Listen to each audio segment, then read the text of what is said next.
2024년 봄, 서울 강남의 한 고급 한정식 레스토랑. 창밖으로 보이는 벚꽃이 만개한 오후, 70대 중반의 남성 5명이 원탁에 둘러앉았다. 40년 만에 다시 모인 대성고등학교 3학년 7반 동창들이었다. 테이블 한가운데 은발의 신사가 술잔을 들어 올렸다. 장인호, 75살. 한때 대형 무역회사의 부사장을 지냈던 그의 손은 여전히 굳건했다. 옆자리에 최동건은 전직 검사 출신답게 날카로운 눈빛을 유지하고 있었고, 맞은편의 박준식은 30년 경력의 회계사로서 차분한 미소를 띠고 있었다.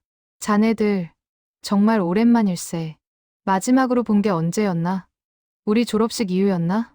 장인호의 목소리에 추억이 묻어났다. 그때 휴대폰이 울렸다. 최동건의 전화였다. 그는 잠시 자리를 떠났다가 창백한 얼굴로 돌아왔다. 여보세요? 아들, 무슨 일이야? 이 시간에? 통화 내용을 듣던 최동건의 얼굴이 일그러졌다. 수화기 너머로 들리는 목소리는 분명 아들의 목소리였다. 하지만 그가 하는 말은 믿기 어려웠다. 아버지, 큰일 났어요. 회사 돈 5억을 횡령한 게 들켰어요. 지금 당장 3억만 보내주시면 합의할 수 있대요. 안 그러면 구속돼요. 최동건은 침착하게 물었다. 너 지금 어디 있니? 회사야? 네. 회사 회의실이요. 사장님이랑 변호사가 지금 옆에 계세요. 평생 법조인으로 살아온 최동건의 본능이 작동했다. 아들의 목소리는 맞았지만 뭔가 어색했다. 숨소리, 말투, 억양, 미묘하게 달랐다. 알았다. 그런데 아들아, 내가 어렸을 때 우리 집 강아지 이름이 뭐였지? 네.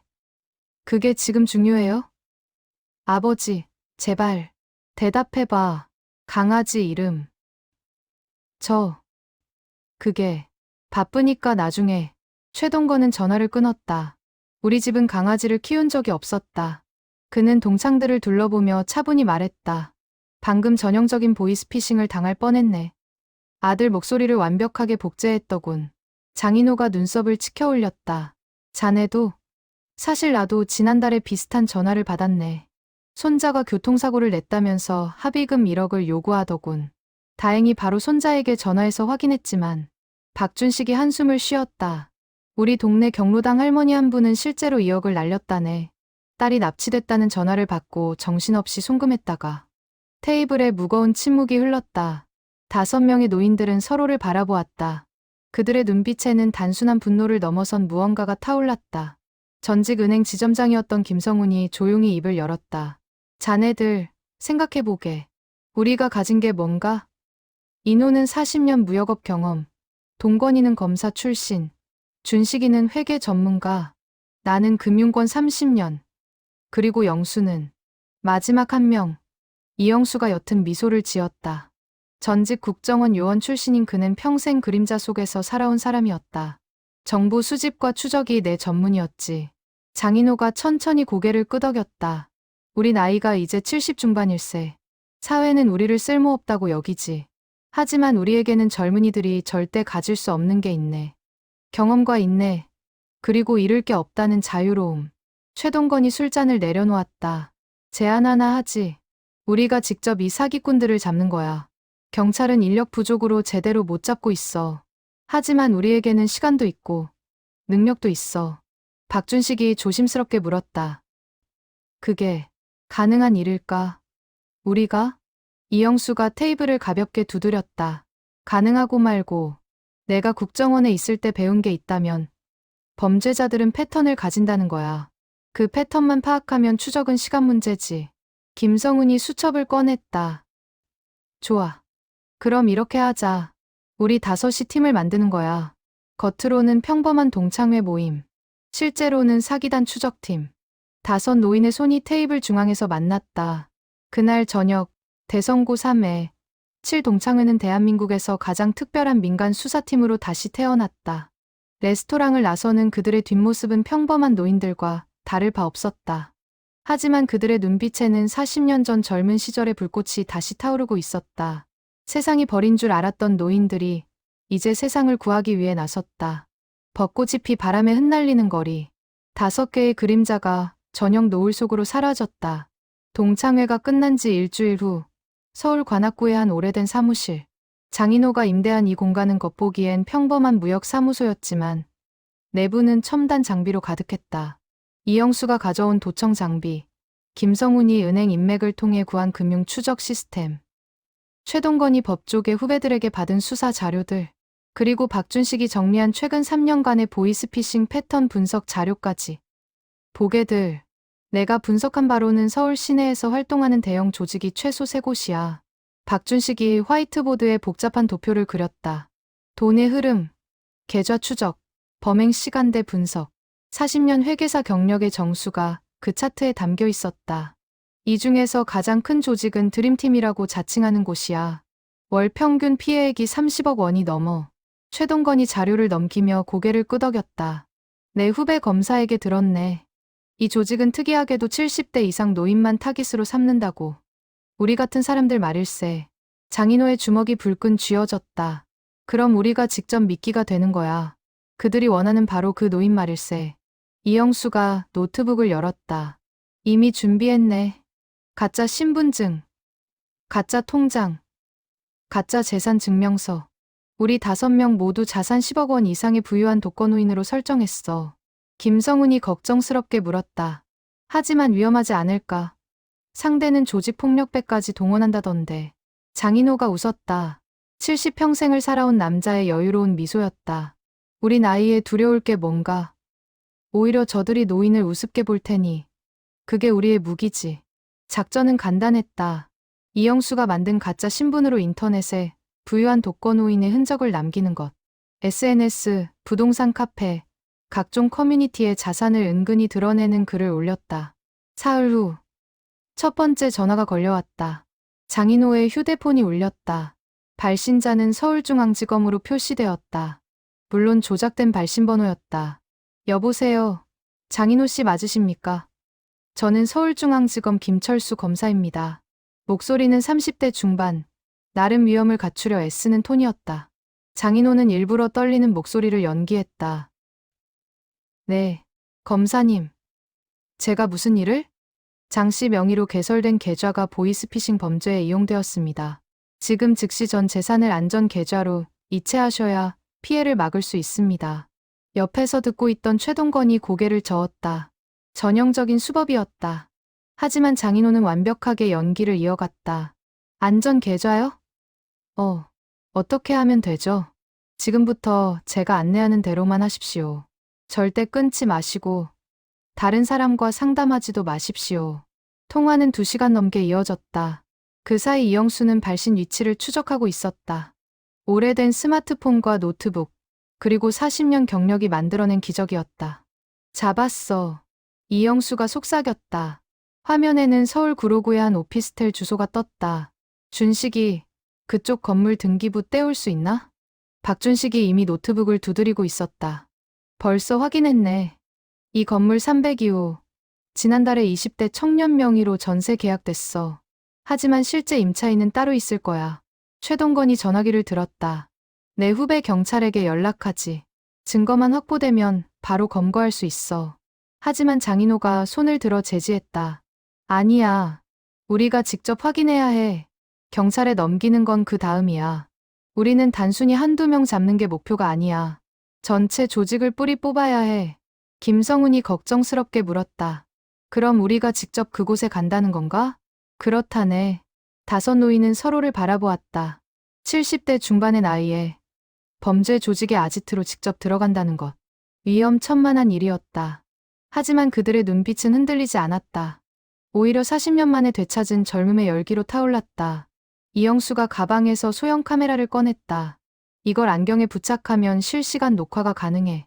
내가 먼저 정찰을 다녀오지. 아니야. 장인호가 말했다.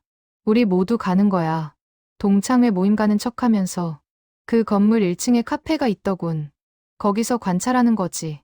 다음 날 오후 5명의 노인이 구로구 오피스텔 앞 카페에 나타났다.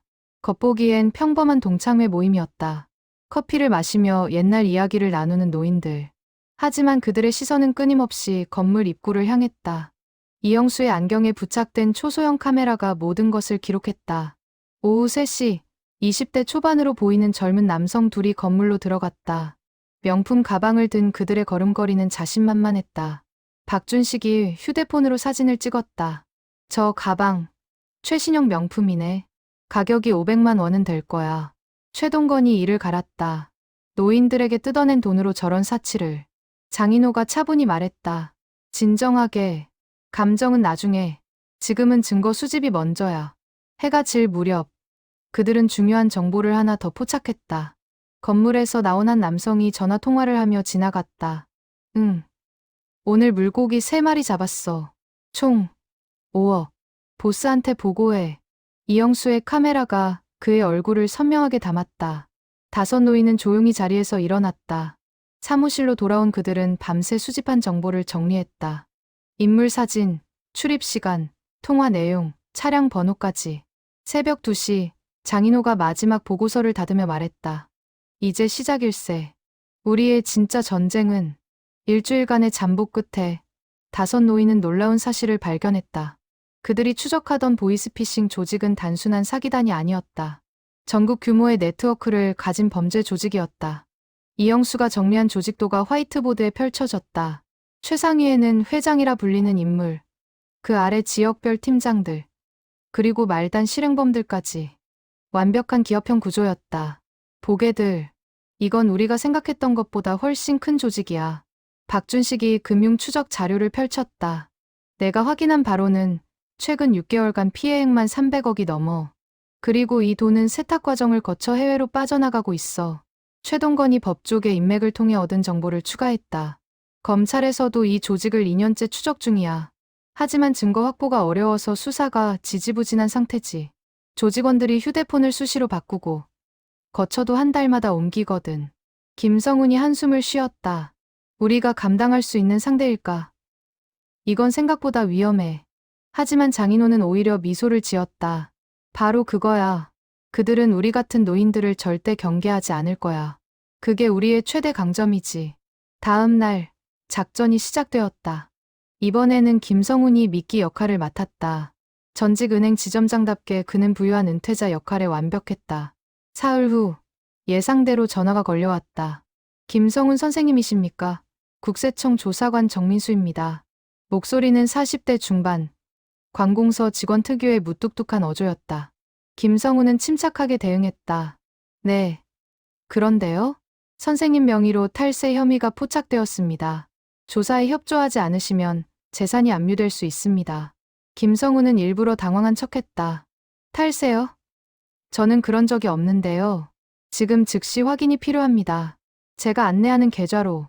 통화가 이어지는 동안 이영수는 또다시 발신 위치를 추적했다. 이번에는 서울 영등포의 한 상가 건물이었다. 잡았네. 영등포구 물레동. 장인호가 지도를 펼쳤다. 구로 아지트와 5km 떨어진 곳이군. 역시 여러 거점을 운영하고 있어. 최동건이 제안했다. 이번에는 내부로 직접 들어가 봐야 할 것 같네. 겉에서 관찰만 해서는 한계가 있어. 박준식이 놀라서 물었다. 직접 들어간다고. 그건 너무 위험하지 않나? 이영수가 가방에서 작은 장치를 꺼냈다. 이게 초소형 도청기야. 크기가 단추만해. 이걸 그들의 사무실에 설치하면 모든 대화를 들을 수 있어. 하지만 어떻게 들어가지? 장인호가 답했다. 배달원으로 가장하는 거야. 요즘 70대도 배달 아르바이트 많이 하잖아. 다음 날 장인호는 배달 대행 업체 조끼를 입고 물레동 건물 앞에 섰다. 손에는 치킨 박스, 안경에는 초소형 카메라, 주머니에는 도청기가 들어있었다. 3층 302호 벨을 눌렀다. 배달 왔습니다. 문이 열렸다. 20대 후반의 남성이 짜증스러운 표정으로 나왔다. 우리 시킨 거 없는데요? 장인호는 일부러 더듬거렸다. 아, 302호 아닌가요? 여기 주문서에. 아, 씨. 노인네가 제대로 확인도 안 하고. 여긴 301호예요. 아이고, 미안합니다.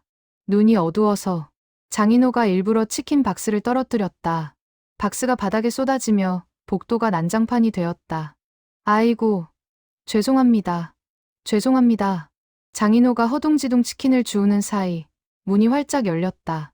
안쪽으로 컴퓨터 모니터 여러 대와 헤드셋을 낀 젊은이들이 보였다. 할아버지, 됐으니까 빨리 가세요. 남성이 문을 닫으려 했지만 장인호는 이미 문틀에 도청기를 붙여놓았다. 단추만 한 크기, 문틀 색깔과 똑같은 위장색. 네, 네, 정말 죄송합니다. 장인호가 비틀거리며 계단을 내려갔다. 건물을 빠져나와 골목으로 들어서자 기다리던 4명의 동창이 다가왔다. 성공했나? 물론이지. 이영수가 수신기를 켰다. 깨끗한 음질로 내부 대화가 들려왔다. 오늘 목표는 10억이야. 아직 5억밖에 안 됐어. 더 집중해. 팀장님. 근데 요즘 노인들이 점점 똑똑해지는 것 같아요. 옛날만큼 안 걸려들어요. 그럴수록 우리도 수법을 고도화해야지. 새로운 시나리오 만들어놨으니까 그거 써. 5 노인은 그날부터 24시간 교대로 도청 내용을 녹음하고 분석했다. 조직의 구조, 멤버들의 역할, 상납 체계, 돈의 흐름까지. 일주일 후 그들은 결정적 정보를 포착했다. 다음 주 금요일 회장님이 직접 오신대. 이번 달 정산하러. 진짜? 회장님이 직접? 응. 총 100억 넘게 모였다며. 이번에 보너스 짭짤할 거야. 최동건이 주먹을 쥐었다. 이거야. 정점을 칠 기회야. 박준식이 걱정스럽게 말했다. 하지만 상대는 조직폭력배 출신이라던데. 우리가 직접 대응하기엔. 장인호가 전화기를 들었다. 그래서 이제는 경찰과 협력해야 해. 우리가 수집한 증거면 충분해. 최동건이 검찰 후배에게, 김성훈이 금융감독원 지인에게, 이영수가 국정원 선배에게 연락했다. 놀랍게도 모두가 협조하겠다고 답했다. 민간인 신분으로 이렇게까지 증거를 모은 건 전례가 없습니다. 전폭적으로 지원하겠습니다. 다음 주 금요일이 다가왔다. 경찰과 검찰, 금융감독원이 합동 작전을 준비했다. 하지만 주역은 여전히 5 노인이었다. 우리가 내부에서 신호를 보낼 테니 그때 진입하시오. 작전 회의실에서 장인호가 말했다. 40대 경찰팀장이 걱정스럽게 물었다. 선배님들이 직접 들어가시는 건 너무 위험합니다. 위험. 우리 나이에 무서울 게 뭔가? 장인호가 웃었다. 우리는 이미 인생을 다 살았네. 하지만 저 사기꾼들에게 당한 노인들은 노후 자금을 모두 잃었어. 우리가 아니면 누가 하겠나? 5 노인의 눈빛에는 흔들림이 없었다. 40년 전 젊은 시절, 세상을 바꾸겠다던 그 열정이 다시 타올랐다. 금요일 오후 3시. 운명의 시간이 다가왔다. 금요일 오후 2시, 물레동 건물 앞. 장인호와 박준식은 노인정 나들이를 가는 평범한 노인처럼 보였다. 하지만 그들의 가방 안에는 초소형 카메라와 녹음기가 숨겨져 있었다. 건물 맞은편 카페에서 나머지 3명이 노트북으로 실시간 영상을 받고 있었다. 이영수의 손가락이 키보드 위에서 긴장감 있게 움직였다. 인우, 들리나? 3층에 이미 5명이 들어갔네. 회장은 아직이야. 장인호가 작은 마이크에 대고 속삭였다. 알았네. 우리는 1층 카페에서 대기하지. 그들은 건물 1층 프랜차이즈 카페에 자리를 잡았다. 커피를 주문하고 신문을 펼쳤다. 완벽한 노인 연기였다. 오후 3시 정각, 검은색 제네시스 승용차 한 대가 건물 앞에 멈췄다. 50대 중반의 남성이 내렸다. 값비싼 정장, 명품 시계, 카리스마 넘치는 걸음걸이. 저자가 회장이야. 이영수의 목소리가 이어폰으로 들렸다. 장인호가 신문 너머로 그를 관찰했다. 평범한 사업가처럼 보였지만 그의 뒤를 따르는 2명의 건장한 남성이 정체를 드러냈다. 회장이 3층으로 올라갔다. 도청기가 생생하게 내부 대화를 전달했다. 회장님, 오셨습니까? 수고들 했어. 이번 달 실적은 총 115억입니다. 목표를 15억 초과 달성했습니다. 좋아. 다들 보너스 두둑히 챙겨줄게. 그런데 요즘 경찰 움직임은 어때? 전혀 문제 없습니다. 우리 거점은 한 달마다 옮기고 있고 휴대폰도 일주일마다 교체하고 있으니까요. 잘했어. 방심은 금물이야. 특히 요즘은. 대화가 계속되는 동안 박준식은 조용히 휴대폰으로 경찰팀장에게 메시지를 보냈다. 타깃 확인. 3층 302호. 총 인원 8명. 건물 밖 500m 떨어진 곳에서 경찰 특공대가 대기하고 있었다. 하지만 진입 시그널은 아직이었다. 더 확실한 증거가 필요했다. 장인호가 일어났다. 준식이, 나 화장실 다녀오겠네. 조심하게. 장인호는 엘리베이터를 타고 3층으로 올라갔다. 복도에는 아무도 없었다. 302호 문 앞에 섰다. 안쪽에서 웃음소리가 들렸다. 그는 주머니에서 초소형 카메라 하나를 더 꺼냈다. 문틈 아래에 살짝 밀어 넣었다. 복도 소화기 뒤에도 하나 더 설치했다. 영수, 새 카메라 신호 잡히나? 완벽해. 내부가 다 보여. 이영수가 답했다. 노트북 화면에는 방 안이 선명하게 보였다. 테이블 위에 쌓인 현금 다발들, 노트북 화면에 띄워진 계좌 목록들, 그리고 범죄자들의 얼굴까지. 장인호가 1층으로 내려왔다. 하지만 그 순간 예상치 못한 일이 벌어졌다. 할아버지, 뒤에서 누군가 불렀다. 돌아보니 20대 후반의 남성이 의심스러운 눈빛으로 바라보고 있었다. 지난번 치킨 배달 때 문을 열었던 바로 그 남자였다. 할아버지 어디서 봤는데. 아, 지난번 배달 잘못 온 그 할아버지. 장인호의 심장이 빨라졌다. 하지만 70년 인생의 경험이 그를 침착하게 만들었다. 아, 그때 그 젊은 양반. 그때는 정말 미안했네. 눈이 어두워서. 아니, 그런데 오늘은 왜 여기 계세요? 응. 아, 여기 카페에 손자 만나러 왔다네. 근처에 학원이 있거든. 남성의 눈빛이 여전히 의심스러웠다. 장인호는 자연스럽게 주제를 돌렸다. 그나저나 자네, 그날 내가 실수해서 정말 미안했네. 이거라도 받게. 주머니에서 10,000원짜리 지폐를 꺼냈다. 남성이 손을 저었다. 아니에요. 됐습니다. 아니야. 받게. 노인네 마음이야. 장인호가 억지로 돈을 쥐어주며 슬쩍 손목시계를 확인했다. 오후 3시 30분. 회장이 온 지 30분째. 남성이 돈을 받고 건물로 들어갔다. 장인호는 카페로 돌아와 박준식에게 속삭였다. 들켰을 수도 있네. 뭐, 아까 배달 갔을 때 그 젊은이가 날 알아봤어. 박준식의 얼굴이 굳었다. 이영수의 긴급 메시지가 왔다. 지금 그 남자가 3층으로 올라갔어. 회장에게 뭔가 보고하는 것 같아. 카페 안에서 들리는 도청 내용이 심상치 않았다. 회장님, 아까 1층에서 수상한 노인을 봤습니다. 지난번에 배달 실수한 척하며 우리 사무실 앞까지 왔던. 뭐? 노인? 회장의 목소리가 차가워졌다. 혹시 미행당하는 건 아니겠지?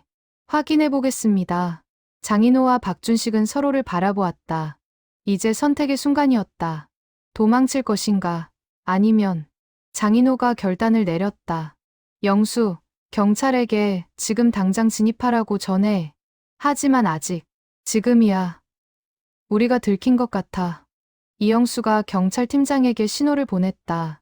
500m 떨어진 곳에서 경찰차 5대가 사이렌을 울리며 달려왔다. 하지만 3층의 범죄자들도 재빨리 움직였다. 경찰이다. 빨리 정리해. 컴퓨터를 끄고 서류를 불태우고 현금을 가방에 쓸어 담기 시작했다. 회장이 차분하게 지시했다. 비상구로 빠져나간다. 침착하게. 장인호와 박준식은 건물 입구를 지켰다. 두 노인이 막을 수 있을 리 없었지만 그들은 물러서지 않았다. 준식이, 위험하면 비켜야 해. 아니야. 여기서 놓치면 다시는 잡을 수 없어. 경찰이 건물에 진입했다. 특공대원들이 계단을 뛰어올랐다. 하지만 범죄자들은 이미 비상구로 빠져나가고 있었다. 장인호가 비상구 쪽으로 달려갔다. 70대 중반의 나이지만 그의 발걸음은 놀라울 만큼 빨랐다. 뒷골목에서 회장과 마주쳤다. 회장이 냉소를 지었다. 노인네가 영웅 놀이하시네. 비켜요. 다치기 싫으면. 장인호는 물러서지 않았다. 자네들이 뜯어간 돈이 얼마인 줄 아나? 그 돈으로 얼마나 많은 노인들이 길거리에 앉았는지. 그게 나랑 무슨 상관이야. 세상이 원래 그런 거지. 약한 놈이 당하는 거야. 약하다고? 장인호가 한 발 앞으로 나섰다. 우리가 약해 보이나? 자네들이 우습게 본 노인들이 지금 자네들을 여기까지 몰아온 거야. 회장의 얼굴이 일그러졌다. 그 순간 경찰들이 골목에 나타났다. 꼼짝 마. 회장이 도주를 시도했지만 최동건과 김성훈이 반대편에서 나타나 길을 막았다. 5 노인이 완벽한 포위망을 만들었다. 당신은 체포됐소. 최동건이 차분하게 말했다. 검사 출신답게 그의 목소리에는 무게감이 있었다. 경찰이 회장에게 수갑을 채웠다. 3층에서는 나머지 조직원들도 모두 체포되었다. 115억 원의 현금과 모든 증거가 확보되었다. 건물 밖 5 노인이 나란히 섰다. 저녁 노을이 그들의 뒷모습을 비췄다.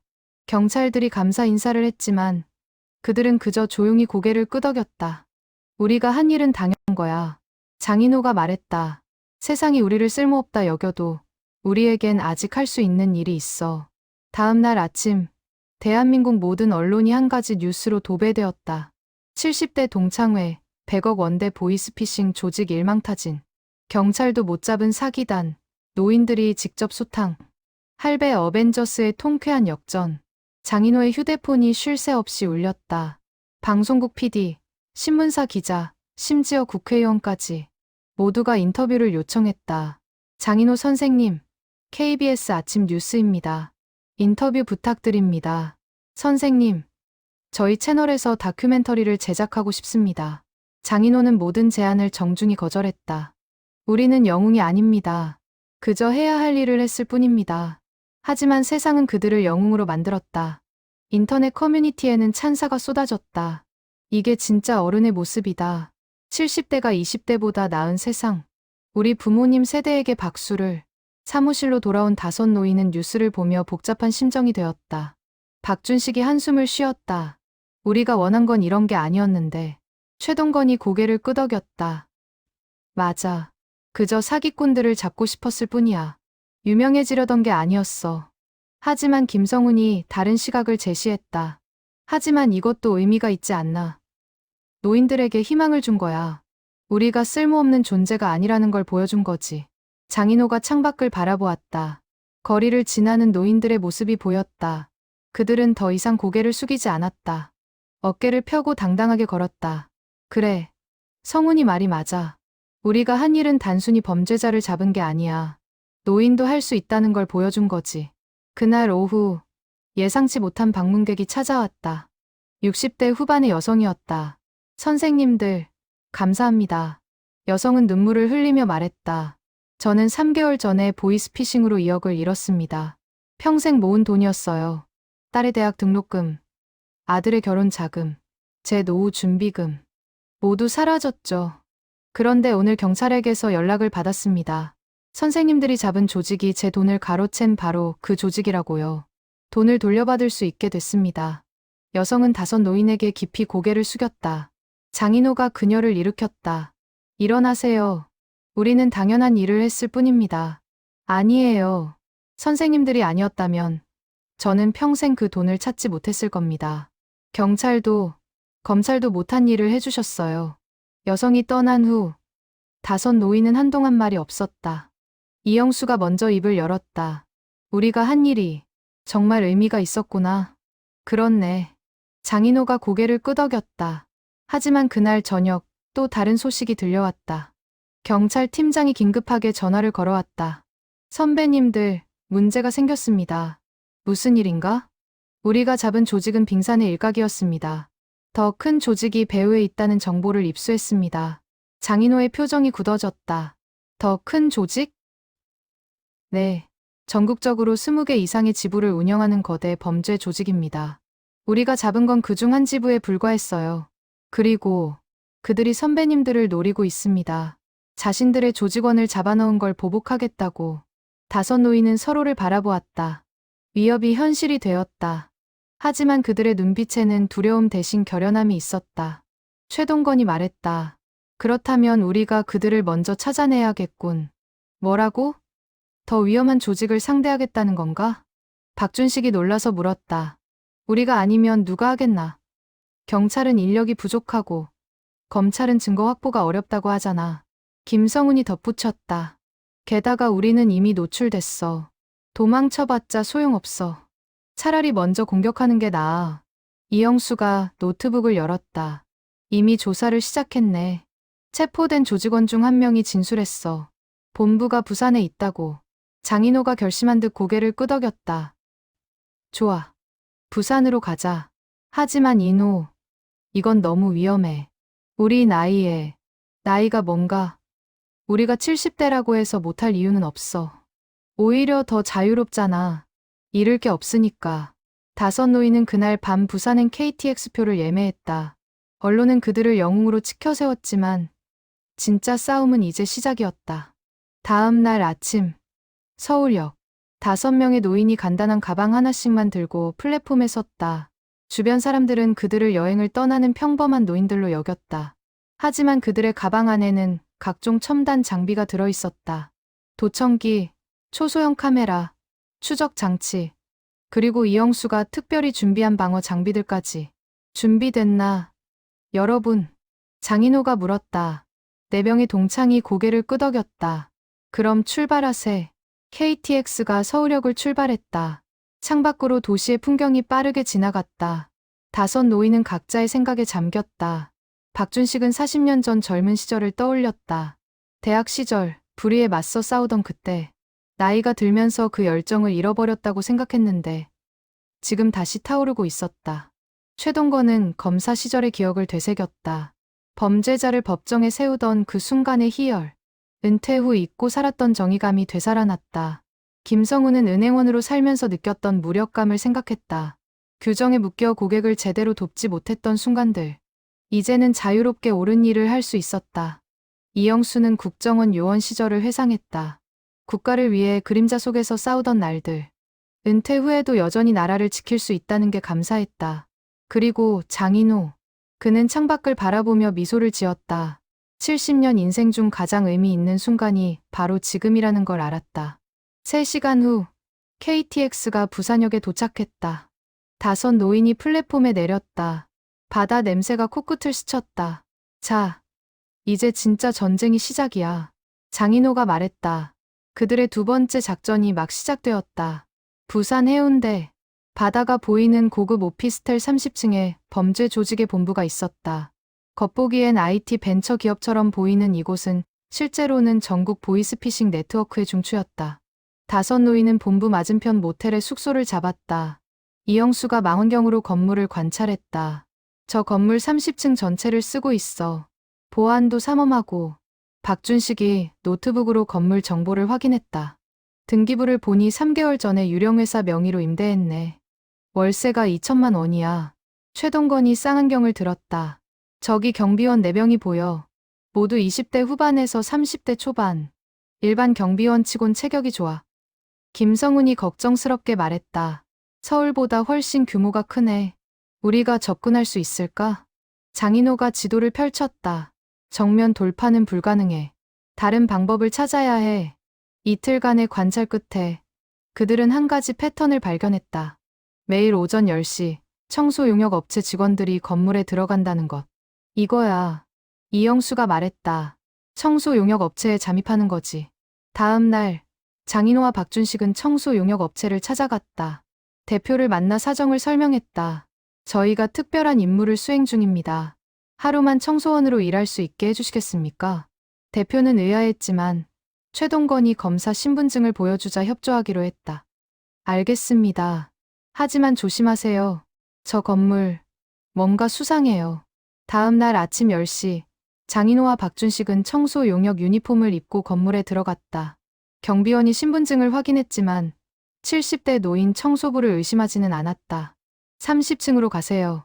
엘리베이터를 타고 30층에 도착했다. 문이 열리자 넓은 사무 공간이 펼쳐졌다.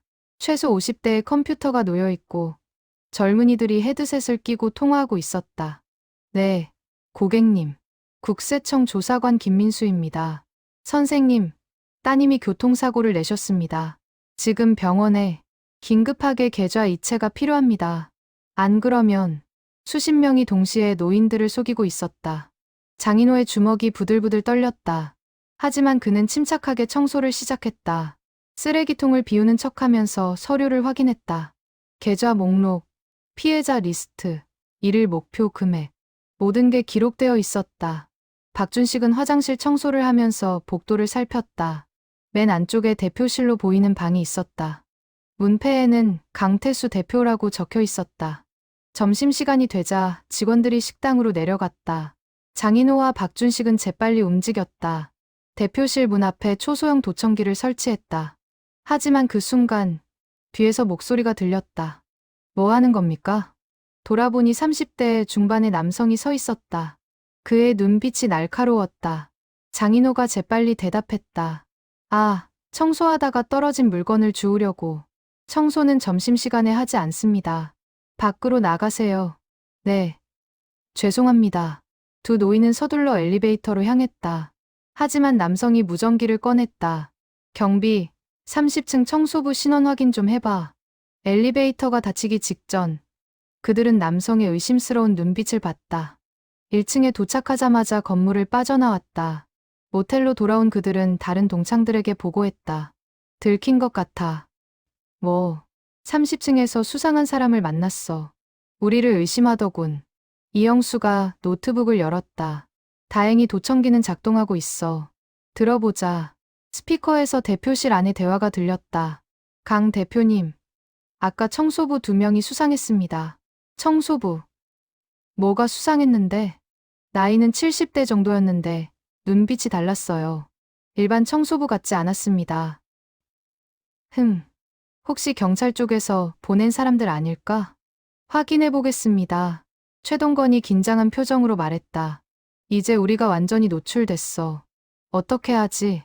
장인호가 침착하게 답했다. 오히려 좋아. 이제 정면 승부를 하는 거야. 정면 승부? 그래. 우리가 누군지 알려주고 당당하게 맞서는 거지. 김성훈이 반대했다. 그건 너무 위험해. 상대는 조직폭력배까지 동원할 수 있어. 그래서 경찰과 협력하는 거야. 우리가 미끼가 되고 경찰이 본격적으로 수사하는 거지. 장인호가 부산지방경찰청 강력계장에게 연락했다. 서울에서의 공을 인정받은 덕분에 부산경찰도 협조적이었다. 선배님들의 제안 충분히 검토할 가치가 있습니다. 하지만 너무 위험합니다. 위험을 감수할 각오가 되어 있습니다. 우리 나이에 두려울 게 뭡니까? 다음 날 작전이 시작되었다. 장인호가 직접 범죄조직본부에 전화를 걸었다. 강태수 대표 바꿔주시오. 누구신데요? 어제 청소부로 갔던 사람이오. 잠시 후 차갑고 위협적인 목소리가 들렸다. 당신 누구요? 뭐 하는 사람이오? 나는 장인호. 서울에서 당신네 지부 하나를 잡아넣은 사람이오. 전화기 너머로 긴장된 침묵이 흘렀다. 그래서 나한테 무슨 용건이오? 직접 만나서 이야기합시다.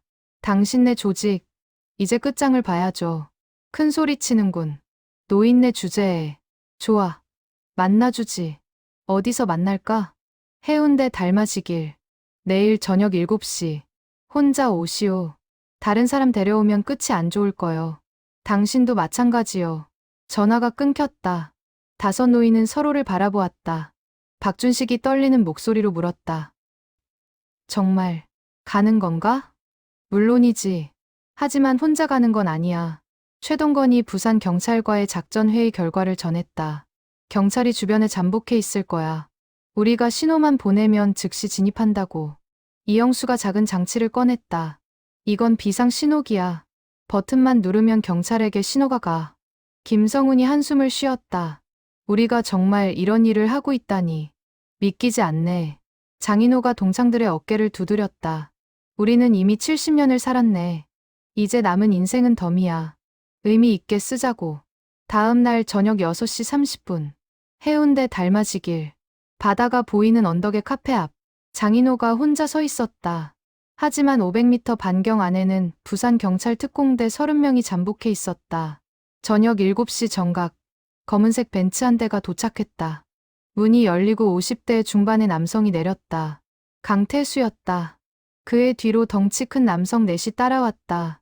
혼자 오라고 하지 않았소? 장인호가 물었다. 안전을 위한 조치요. 당신도 주변에 누군가 숨겨뒀겠지? 강태수가 냉소를 지었다. 그래서 노인네가 나한테 무슨 할 말이 있다는 거요? 장인호가 한 발 앞으로 나섰다. 당신네 조직 끝장내러 왔소. 달맞이길의 저녁 바람이 2 사람 사이를 지나갔다. 70대 노인과 50대 범죄 조직 두목의 대치. 주변은 조용했지만 보이지 않는 곳에서 수십 명의 경찰이 숨죽이며 지켜보고 있었다. 강태수가 장인호를 위아래로 훑어봤다. 노인네가 용감하긴 하군. 근데 알고 있소. 당신이 서울에서 한 짓 때문에 우리 조직원 8명이 감옥에 갔소. 그게 얼마나 큰 손해인 줄 아시오? 손해? 장인호가 차갑게 웃었다. 당신네가 노인들에게서 뜯어간 수백억은 손해가 아니고 그건 비즈니스요. 약한 놈이 당하는 거지 뭐. 비즈니스라. 장인호의 주먹이 불끈 쥐어졌다. 하지만 그는 감정을 억눌렀다. 좋소. 그럼 비즈니스 이야기를 해봅시다. 당신네 조직, 전국에 20개 지부를 운영하고 있죠. 월 평균 수익이 50억 원, 연 600억 원 규모. 강태수의 표정이 굳어졌다. 어떻게 그걸 아시오? 우리가 바보 같은 노인이라고 생각했소. 우리는 당신네보다 40년은 더 살았어. 그 세월 동안 배운 게 있다고. 장인호가 주머니에서 USB를 꺼냈다. 이 안에 당신네 조직의 모든 자료가 들어있소.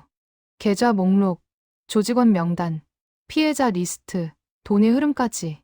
이미 복사본은 경찰과 검찰, 금융감독원, 국세청에 전달됐소. 강태수의 얼굴이 창백해졌다. 그가 뒤에 부하들에게 신호를 보냈다. 4명의 건장한 남성이 앞으로 나섰다. 노인네, 큰 실수를 했어. 여기서 살아 돌아갈 생각은 하지 마. 하지만 장인호는 전혀 두려워하지 않았다. 오히려 한 발 더 다가갔다. 나를 건드리는 순간 여기 숨어있는 경찰 30명이 당신을 체포할 거요. 게다가 장인호가 손목시계를 가리켰다. 이게 보이오? 이 시계에는 녹음기와 위치 추적기가 내장되어 있소. 지금 우리의 대화는 모두 녹음되고 있고 실시간으로 경찰에게 전송되고 있소. 강태수가 주춤거렸다. 그 순간 주변에서 경찰들이 나타나기 시작했다. 특공대원들이 총을 겨눈 채 포위망을 좁혔다. 꼼짝 마. 손들어. 강태수와 그의 부하들은 순식간에 제압되었다. 수갑이 채워졌다. 당신은 사기, 공갈, 조직폭력 등의 혐의로 긴급 체포됩니다. 경찰 팀장이 선언했다. 강태수가 분노에 찬 눈으로 장인호를 노려봤다. 노인네, 이게 끝이 아니야. 우리 조직은 당신이 생각하는 것보다 훨씬 크고 깊어. 알고 있소. 장인호가 차분하게 답했다. 당신 위에 더 큰 보스가 있다는 것도. 하지만 우리는 포기하지 않을 거요. 끝까지 쫓을 거요. 강태수가 경찰차에 실려갔다. 장인호는 주변을 둘러봤다. 500m 떨어진 카페에서 4명의 동창이 나타났다. 인호, 박준식이 달려와 장인호를 껴안았다. 무사해서 다행이야. 걱정했네. 최동건도 안도의 한숨을 쉬었다. 그날 밤 부산경찰청에서 긴급 브리핑이 열렸다. 전국 언론이 몰려들었다. 오늘 부산경찰은 전국 규모 보이스피싱 조직의 핵심 인물을 체포했습니다. 이번 작전은 민간인 제보자들의 헌신적인 협조로 가능했습니다. 카메라가 장인호를 비췄다. 하지만 그는 카메라를 피했다. 저희는 영웅이 아닙니다. 그저 시민의 의무를 다했을 뿐입니다. 기자가 질문했다. 70대의 나이에 위험을 무릅쓴 이유가 무엇입니까? 장인호가 잠시 생각하다 답했다. 나이가 들면 세상은 우리를 쓸모없다고 여깁니다. 일자리도 없고 존중도 받지 못하죠. 하지만 우리에게는 젊은이들이 가질 수 없는 것이 있습니다. 경험과 지혜, 그리고 잃을 게 없다는 자유로움입니다. 그의 말에 다른 4명의 동창도 고개를 끄덕였다. 최동건이 덧붙였다. 우리는 이 나라를 만든 세대입니다. 전쟁의 폐허에서 이만큼 일으켜 세웠죠. 그런 우리가 범죄자들에게 당하고만 있을 수는 없었습니다. 브리핑이 끝나고 5 노인은 호텔로 돌아왔다. 하지만 축배를 들 분위기는 아니었다. 이영수가 노트북을 열며 말했다. 강태수가 마지막에 한 말, 기억하나? 더 큰 조직이 있다고. 그래. 장인호가 고개를 끄덕였다. 우리가 잡은 건 아직 중간 보스일 뿐이야. 진짜 큰 손은 따로 있어. 박준식이 자료를 정리하며 보고했다. 내가 압수된 회계 자료를 분석해봤어. 강태수 조직에서 매월 상납금이 빠져나가고 있었어. 금액이 무려 20억 원. 20억? 그래. 이 돈이 누구에게 가는지 추적해봤는데 서울의 한 투자회사로 흘러가더군. 김성훈이 그 회사를 검색했다. 드림인베스트먼트. 겉으로는 정상적인 투자회사야. 하지만 대표가 재벌 3세 출신이야. 법조계, 정치권과도 연줄이 깊어. 5 노인은 서로를 바라보았다. 이제 상대는 단순한 범죄 조직이 아니었다. 권력과 결탁한 거대 범죄 네트워크였다. 최동건이 걱정스럽게 말했다. 이건 우리가 감당할 수 있는 수준을 넘어서는 것 같아. 권력층까지 연루되어 있다면. 그렇다면 더욱 우리가 해야 해. 장인호가 단호하게 말했다. 권력자들은 법 위에 있다고 생각하지. 하지만 우리는 평범한 시민이야. 우리가 아니면 누가 그들을 견제하겠나? 박준식이 한숨을 쉬었다. 하지만 이노, 이건 정말 위험해. 상대는 돈도 권력도 가졌어. 우리를 없애는 건 일도 아니야. 그래서 더 조심해야지. 하지만 포기할 순 없어. 이영수가 새로운 자료를 화면에 띄웠다. 일단 이 드림 인베스트먼트에 대해 더 조사해봐야 해. 내가 아는 국정원 선배에게 도움을 요청하겠네. 다음 날, 5 노인은 서울로 돌아왔다. 하지만 이번에는 더 치밀한 준비가 필요했다. 사무실에 모인 그들은 화이트보드에 조직도를 그렸다. 맨 위에 드림 인베스트먼트, 그 아래 전국의 보이스피싱 조직들. 이건 단순한 사기 조직이 아니야. 박준식이 분석 결과를 발표했다. 완벽한 자금 세탁 시스템이야. 보이스피싱으로 벌어들인 더러운 돈을 정상적인 투자 수익으로 둔갑시키는 거지. 그리고 그 돈이 김성훈이 계속 이었다. 정치권에도 흘러가고 있어. 후원금 형식으로. 최동건이 분노했다. 이런, 부패가 이렇게 깊을 줄이야. 장인호가 창밖을 바라보았다. 서울 시내가 내려다 보였다. 저 도시 어딘가에서 지금도 노인들이 사기를 당하고 있었다. 우리가 멈추면 이 범죄는 계속될 거야. 다음 희생자는 우리 가족일 수도 있어. 5 노인은 결의를 다졌다. 이제 그들의 싸움은 단순한 범죄 소탕을 넘어 사회 부조리와의 전쟁이 되었다. 그날 밤, 장인호의 휴대폰에 낯선 번호로 문자가 왔다. 더 이상 나서지 마시오. 당신과 당신 가족의 안전을 위해서. 협박 문자였다. 하지만 장인호는 오히려 미소를 지었다. 드디어 놈들이 움직이는군. 협박 문자를 받은 다음 날, 더 노골적인 압박이 시작되었다. 장인호의 아들에게 국세청 세무조사가 들어왔고 박준식의 딸이 운영하는 카페에 보건소 단속이 나왔다. 이건 우연이 아니야. 최동건이 분석했다. 드림인베스트먼트가 권력을 동원해서 우리를 압박하고 있어. 김성훈의 은행 계좌도 갑자기 거래 정지 조치를 받았다. 이영수의 집 근처에는 수상한 차량이 계속 맴돌았다. 이 정도로 우리가 물러설 것 같나? 장인호가 오히려 투지를 불태웠다. 차라리 좋아. 이건 우리가 제대로 된 곳을 찔렀다는 증거야. 그들은 더 신중하게 움직이기 시작했다. 사무실을 옮기고 암호화된 통신을 사용했다. 이영수의 국정원 경험이 빛을 발했다.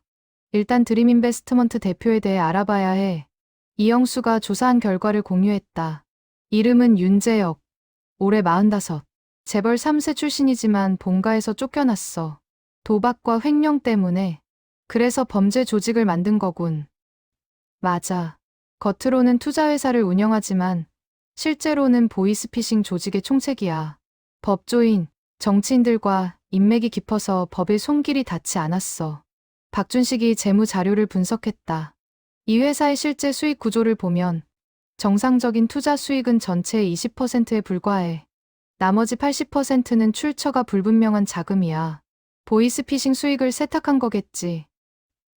그래. 그리고 이 돈의 일부가 정치인들에게 후원금으로 흘러가. 최동건이 법조계 인맥을 통해 얻은 정보를 추가했다. 검찰에서도 이 조직을 주시하고 있어. 하지만 증거가 부족해서 수사를 못하고 있어.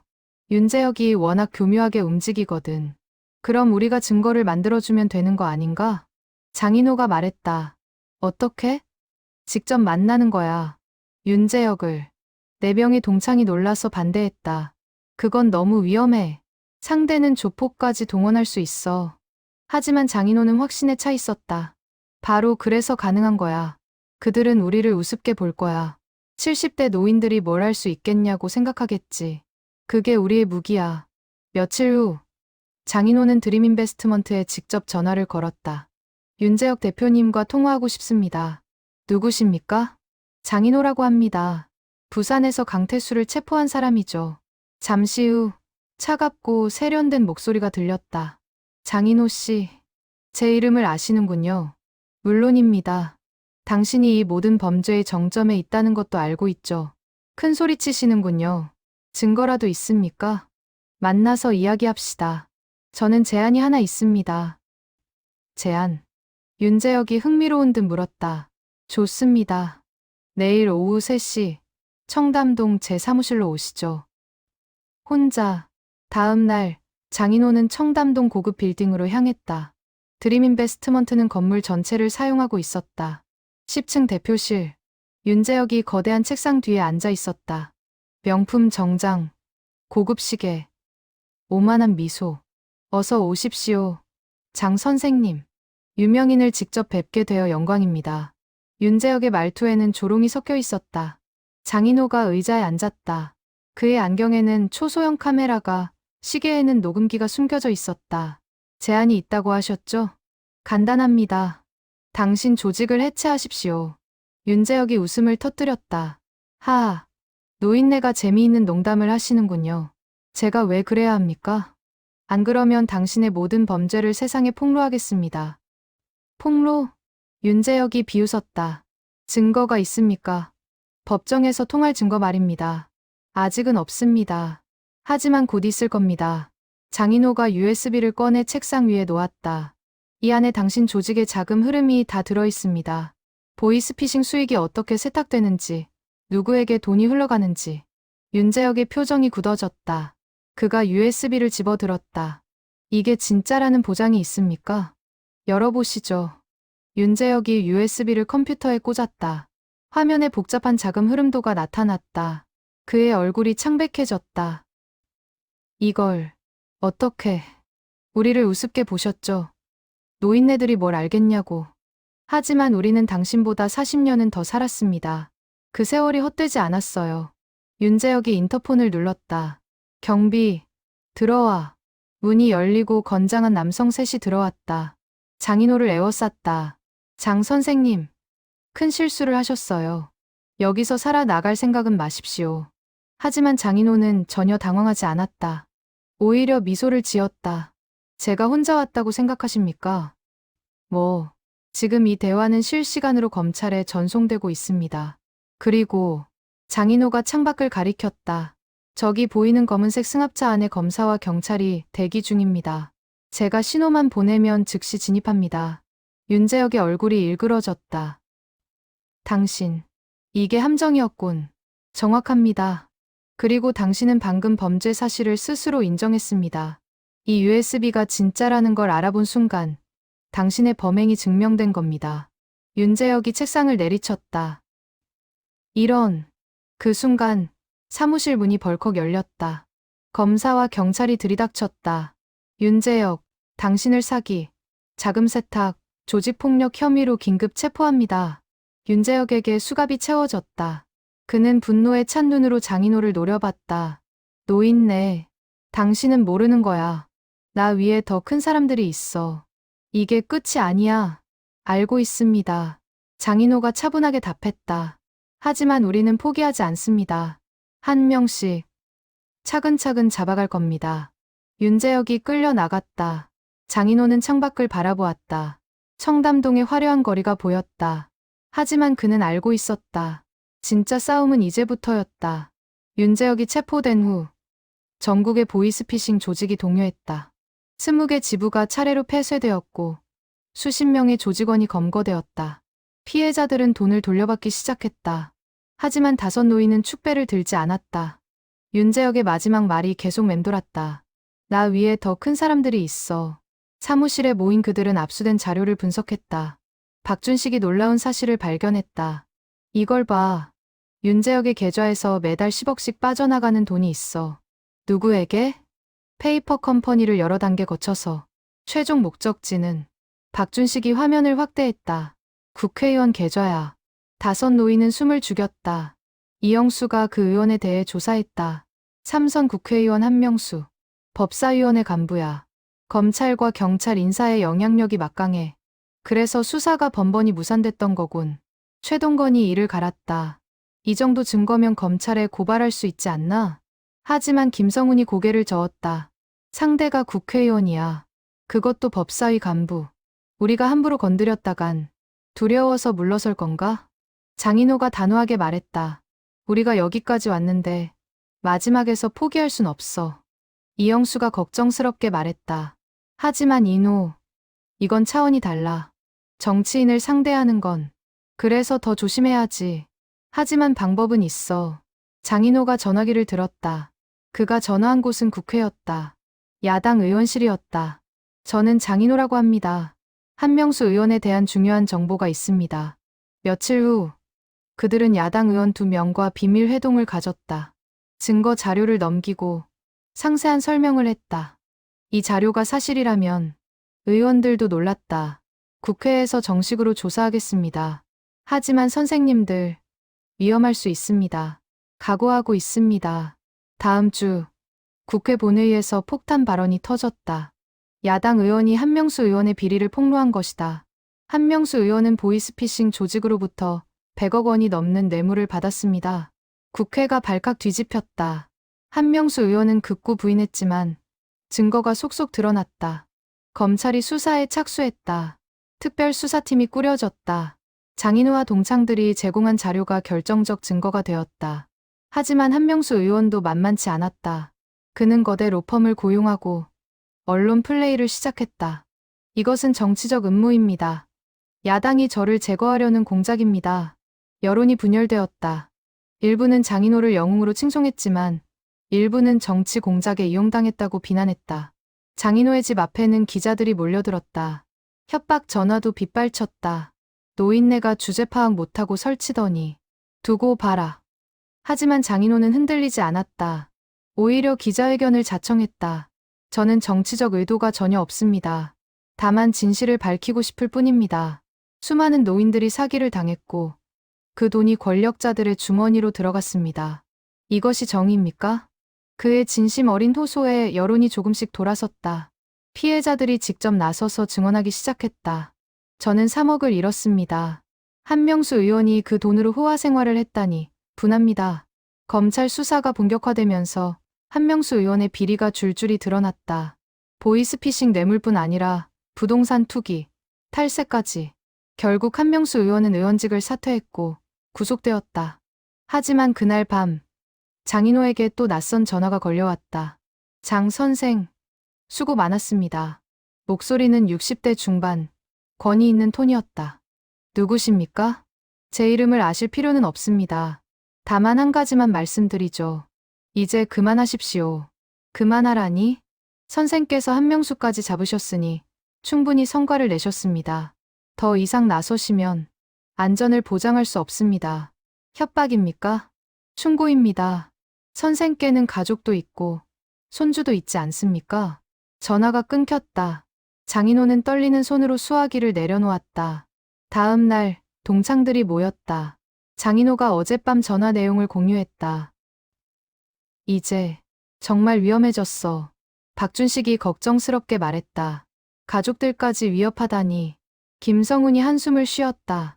우리가 너무 깊이 들어간 건 아닐까? 이제 그만둬야 하는 거 아닐까? 하지만 최동건이 반대했다. 여기서 물러서면 지금까지 한 게 다 무너져. 그들은 우리가 무서워서 물러설 거라 생각하겠지. 이영수가 조사 결과를 공유했다. 어젯밤 전화번호를 추적해봤어. 발신지는 청와대 인근이야. 청와대. 그래. 이건 단순한 범죄 조직이 아니야. 정치권 최고위층까지 연결되어 있어. 5 노인은 깊은 고민에 빠졌다. 계속 싸울 것인가? 아니면 여기서 멈출 것인가? 장인호가 창밖을 바라보았다. 거리를 지나는 사람들이 보였다. 평범한 시민들, 그들의 부모 세대. 우리가 멈추면 누가 그들을 지키겠나? 장인호가 결심한 듯 말했다. 계속하자. 끝까지. 4명의 동창이 서로를 바라보았다. 두려움도 있었지만 그보다 강한 사명감이 있었다. 좋아. 끝까지 가보자. 5 노인의 손이 다시 한번 중앙에서 만났다. 그들의 마지막 전쟁이 시작되었다. 한명수 의원 구속 이후 3개월. 5 노인은 더욱 조심스럽게 움직였다. 사무실을 다시 옮기고 가족들에게는 한동안 해외여행을 권유했다. 이영수가 마지막 조사 결과를 발표했다. 드디어 찾았어. 모든 것의 정점을. 화면에 한 남성의 사진이 떴다. 70대 초반, 온화한 미소의 신사. 전직 고위 공직자 출신 이정훈. 겉으로는 사회복지재단 이사장이지만 실제로는 전국 범죄 네트워크의 총책이야. 박준식이 재무 자료를 분석했다. 이 사람 명의로 된 페이퍼 컴퍼니만 30개가 넘어. 그리고 이 회사들을 통해 매년 1,000억 원 이상의 돈이 세탁되고 있어. 최동건이 덧붙였다. 법조계, 정치권, 언론까지 인맥이 깊어. 그래서 지금까지 손대지 못했던 거야. 김성훈이 걱정했다. 이 정도 인물을 우리가 건드릴 수 있을까? 장인호가 결연한 표정으로 답했다. 해야만 해. 이자를 잡지 못하면 제2, 제3의 조직이 계속 생겨날 거야. 그들은 6개월간 치밀하게 준비했다. 이정훈의 모든 동선, 거래 내역, 인맥 관계를 추적했다. 드디어 결정적 기회가 왔다. 이정훈이 주최하는 자선 바자회, 정계, 재계 인사들이 대거 참석하는 행사였다. 여기서 그를 직접 만나는 거야. 장인호의 계획이었다. 하지만 어떻게? 경호도 삼엄할 텐데. 초대장을 받으면 되지. 장인호가 미소를 지었다. 그는 이미 야당 의원을 통해 초대장을 구해놓았다. 바자회 당일 장인호와 최동건이 참석했다. 고급 호텔 대연회장. 수백 명의 상류층 인사들이 모였다. 이정훈이 무대에 올라 인사말을 했다. 여러분, 오늘 이 자리는 우리 사회의 소외된 이웃을 돕기 위한 뜻깊은 행사입니다. 그의 말은 유창했고 미소는 따뜻했다. 누가 봐도 존경받는 사회 지도자였다. 행사가 끝난 후 장인호는 이정훈에게 다가갔다. 이사장님, 잠시 말씀 나눌 수 있을까요? 물론입니다. 누구신지? 장인호라고 합니다. 최근 보이스피싱 조직을 소탕한. 이정훈의 표정이 미묘하게 변했다. 하지만 곧 다시 미소를 지었다. 아, 그 유명한 장 선생님이시군요. 반갑습니다. 훌륭한 일을 하셨더군요. 감사합니다. 사실 이사장님께 드릴 말씀이 있어서요. 그러십니까? 제 사무실로 가시죠. 호텔 최상층 VIP 라운지. 이정훈의 개인 사무실이었다. 문이 닫히자 이정훈의 표정이 차갑게 변했다. 그래서 무슨 말을 하려고 여기까지 왔습니까? 간단합니다. 자수하십시오. 자수? 이정훈이 비웃었다. 노인네가 무슨 헛소리를. 장인호가 서류 봉투를 꺼냈다. 이 안에 당신의 모든 범죄 증거가 있습니다. 30개 페이퍼 컴퍼니, 1,000억 원의 자금 세탁, 정치인 매수, 범죄 조직 운영. 이정훈의 얼굴이 굳어졌다. 이걸 어떻게? 6개월간 조사했습니다. 우리 5명이요. 5명. 노인 5명이 나를 조사했다고? 이정훈이 분노했다. 장 선생, 당신은 실수를 했어요. 나를 건드린 순간 당신과 당신 가족의 운명은 정해진 겁니다. 협박하시는 겁니까? 협박이 아니라 사실이죠. 나에게는 힘이 있어요. 법도, 경찰도, 언론도 내 편입니다. 하지만 국민은 당신 편이 아닙니다. 장인호가 휴대폰을 꺼냈다. 지금 이 대화는 생중계되고 있습니다. 전국 100만 명이 지켜보고 있죠. 이정훈이 경악했다. 실제로 장인호는 유튜브 생방송을 켜놓았다. 시청자 수가 150만 명을 넘어서고 있었다. 당신의 모든 말이 녹화되고 있습니다. 방금 전 협박과 범행 시인까지요. 이정훈이 휴대폰을 빼앗으려 했지만 그 순간 문이 벌컥 열렸다. 검찰과 경찰이 들이닥쳤다.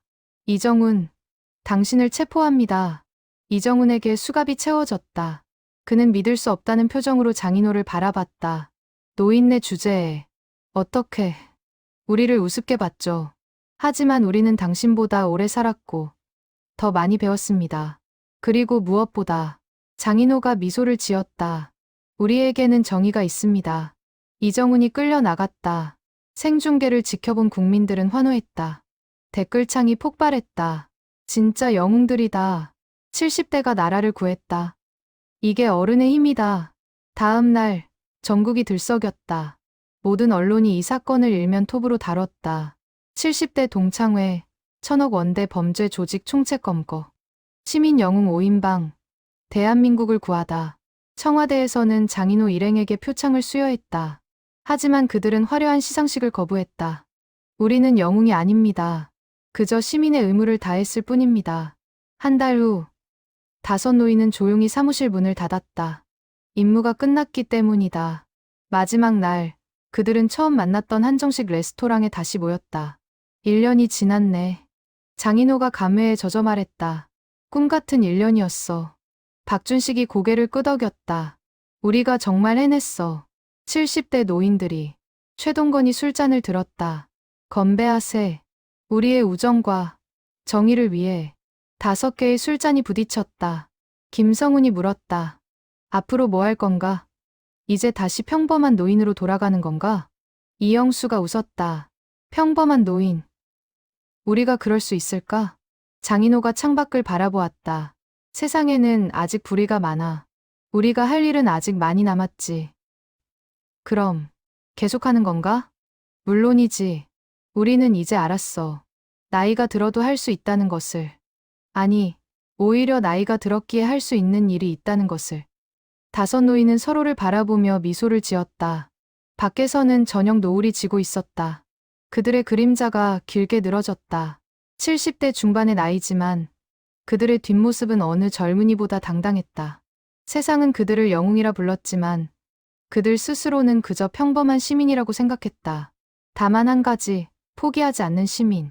대성고 3학년 7반 동창회는 그렇게 전설이 되었다. 나이가 숫자에 불과하다는 것을, 정의는 나이를 가리지 않는다는 것을 증명한 5명의 노인. 그들의 이야기는 전국의 노인들에게 희망이 되었다. 은퇴 후에도 70대가 되어도 여전히 의미 있는 삶을 살 수 있다는 것을. 레스토랑을 나서는 5 노인의 발걸음은 가벼웠다. 새로운 시작을 향한 발걸음이었다. 자, 다음 타깃을 찾아볼까? 장인호의 말에 4명의 동창이 웃으며 고개를 끄덕였다. 밤하늘에 별이 떠올랐다. 그 별빛 아래 5개의 그림자가 다시 한번 세상을 향해 걸어 나갔다.